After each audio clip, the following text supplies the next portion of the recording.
JEE advanced 2023 का question discuss कर रहे हैं हम लोग फिजिक्स का। ये मॉडर्न फिजिक्स से एटम चैप्टर जो है उससे क्वेश्चन पूछा गया है। क्वेश्चन को ध्यान से समझेंगे। कह रहा है hydrogen like atom has atomic number Z. Hydrogen like atom है जिसमें एटॉमिक नंबर जेड है। photons emitted in the electronic transition from label n is equals to 4 to n is equals to 3. In these atoms are used to perform photoelectric effect experiment on a target metal. कह रहा है कि electron का जो transition है level 4 से level 3 में, उससे जो फोटोन निकल रहा है उस फोटोन को फोटो इलेक्ट्रिक इफेक्ट्स में यूज किया गया है। The maximum kinetic energy of photoelectrons generated is 1.95 electron volt. और इस पूरे प्रोसेस में जो मैक्सिमम काइनेटिक एनर्जी है फोटो इलेक्ट्रॉन्स का वो 1.95 इलेक्ट्रॉन वोल्ट है। If the photoelectric threshold wavelength for the target metal is 310 nanometre, the value of Z is, तो आपको Z की वैल्यू बतानी है। दो कॉन्सेप्ट को यहाँ पे मिक्स किया गया है। एक हाइड्रोजन एटम में जब इलेक्ट्रॉन का ट्रांजिशन होता है तो उससे जो फोटोन निकलेगा उसकी एनर्जी क्या होगी वो एक यूज करना है हमको।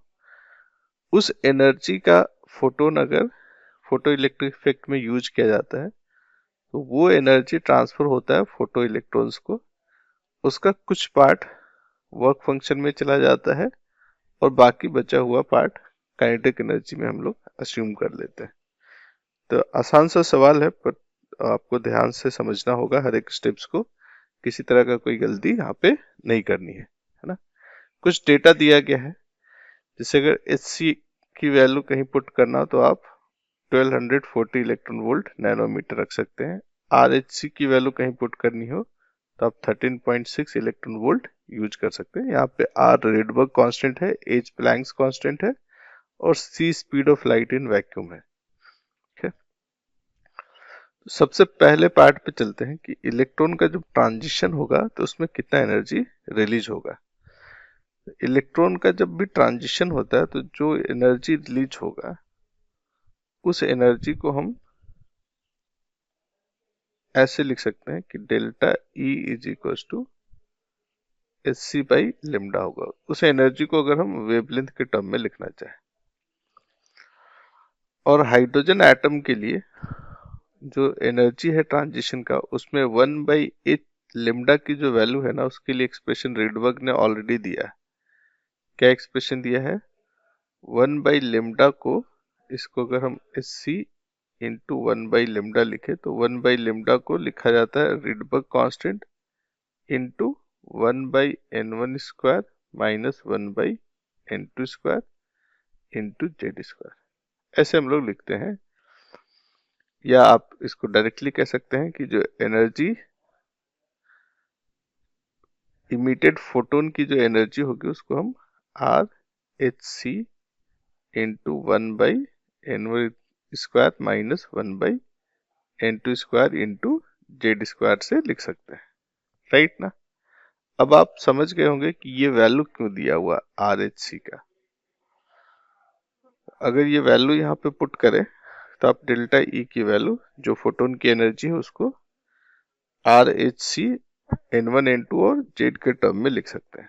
जेड हालांकि गिवन नहीं है, यही वैल्यू पुट करना, पर इस एनर्जी का क्या होना वो गिवन है। इस एनर्जी से हमको फोटो इलेक्ट्रॉन से एमिट कराना है। आर एच सी को कितना वैल्यू पुट करेंगे? 13.6 इलेक्ट्रॉन वोल्ट। 1/n1 की जगह पे क्या पुट करिएगा? तो यहाँ पे आप देखिए n1 और n2 की जब हम बात करते हैं ना तो n1 जनरली छोटा वाला जो वैल्यू है नंबर उसको रखते हैं, 3 रखना है। 3 का स्क्वायर माइनस 1/4 का स्क्वायर इंटू जेड स्क्वायर। और इसको सिंप्लीफाई करके लिख सकते हैं 13.6 इलेक्ट्रॉन वोल्ट। 4 का स्क्वायर 16, 16 माइनस 9 कितना हो गया? 7 divided by 9 into 16, 9 into 16 into Z. ये एनर्जी हमारा ट्रांजिशन में मिलता है और ये फोटोन की एनर्जी होगी। ये इस एनर्जी को लेके जो फोटोन आ रहा है फोटो इलेक्ट्रिक इफेक्ट में। फोटो इलेक्ट्रिक इफेक्ट में क्या होता है समझिए, जो एनर्जी हम फोटोन से देते हैं यहाँ पे मेटल सरफेस पे, वो इलेक्ट्रॉन को बाहर निकालता है, इजेक्ट करता है। तो इस एनर्जी का डेल्टा ई एनर्जी को लेकर के जो आया, इसको निकालने में कुछ एनर्जी खर्च हो जाता है जिसे वर्क फंक्शन कहते हैं, और जो रेस्ट अमाउंट है ना वो काइनेटिक एनर्जी में चेंज हो जाता है। कहीं और दूसरे पार्टिकल्स के साथ भी शेयर हो सकता है, पर जब हम मैक्सिमम काइनेटिक एनर्जी कहते हैं तो ये दो ही पार्ट एनर्जी का हम लोग बनाते हैं। करेक्ट। तो हम इसको ऐसे लिख सकते हैं कि एनर्जी ऑफ फोटोन जो कि एच बाई लेमडा है, उसका दो पार्ट हो गया। एक के मैक्स, जो इलेक्ट्रॉन निकला उसके पास जो एनर्जी है, और जो एनर्जी खर्च हो गया फाई। इस तरह से इस टर्म में हम लिखते हैं। इसके जगह पे हम क्या लिख रहे हैं, इसके जगह पे हम लिख रहे हैं 13.6 electron volt into 7 divided by 9 into 16 into Z square है ये, ध्यान रखिएगा। के मैक्स, के मैक्स जो होता है वो ऑलरेडी गिवन है यहाँ पे।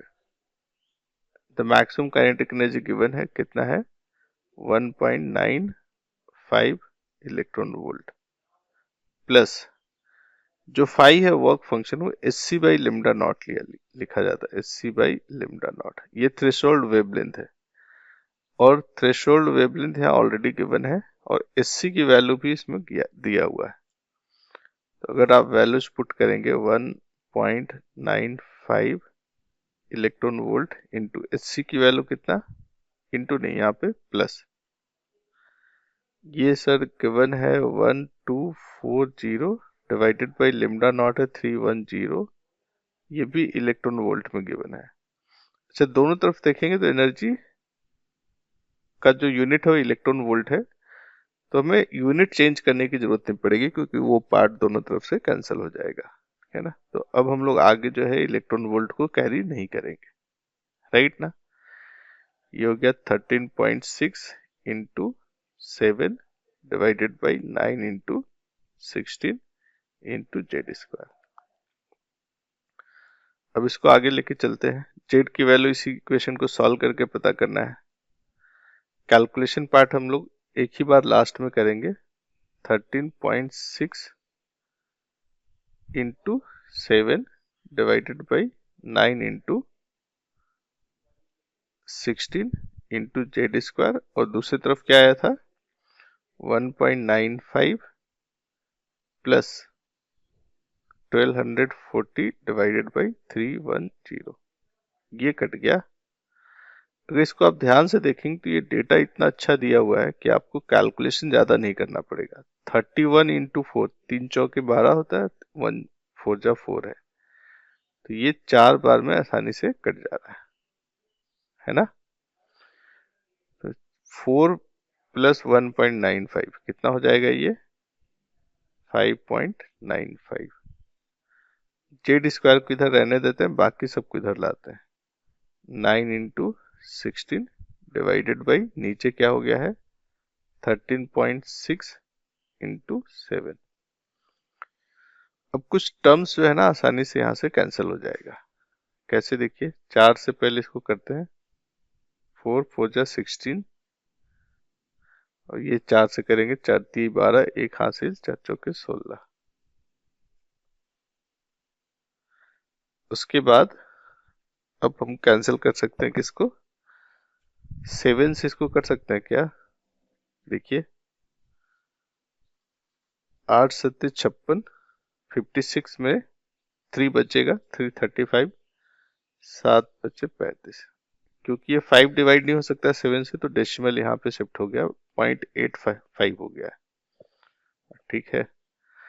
अब हमारा Z square is equal to कितना आ रहा है 0.85 है, नीचे 3.4 है,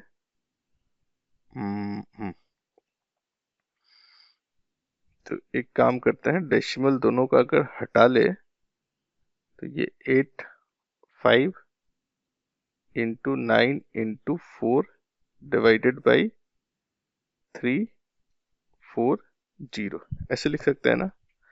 17 से ये दोनों को कैंसिल किया जा सकता है। ये 5 टाइम्स में कैंसिल हो जाएगा, 17 दूनी 34, 20। इसको कैंसिल करेंगे तो 5 चौका 20 और 4 से फिर 4 को कैंसिल कर सकते हैं। जेड की वैल्यू कितना आ रहा है, जेड स्क्वायर की वैल्यू आ रहा है 9 और जेड आपका होगा √9। तो आपने देखा कि जे एडवांस के क्वेश्चंस में कई लोग डर जाते हैं कैलकुलेशन को देख करके, पर नंबर्स ऐसा दिया गया है कि वो आसानी से फिट हो जा रहा है। और न्यूमेरिक टाइप प्रॉब्लम्स जितने होते हैं जे एडवांस में, इतने अच्छे क्वेश्चंस होते हैं कि अगर आपने सही से कैलकुलेशन किया तो वो इंटीजर टाइप नंबर्स ही आपको मोस्ट ऑफ द टाइम मिलता है। आंसर चेक कर ले, बिल्कुल सही। सही आंसर इसमें जो करेक्ट आंसर होगा वो 3 होगा, ये आपको फिल करना है।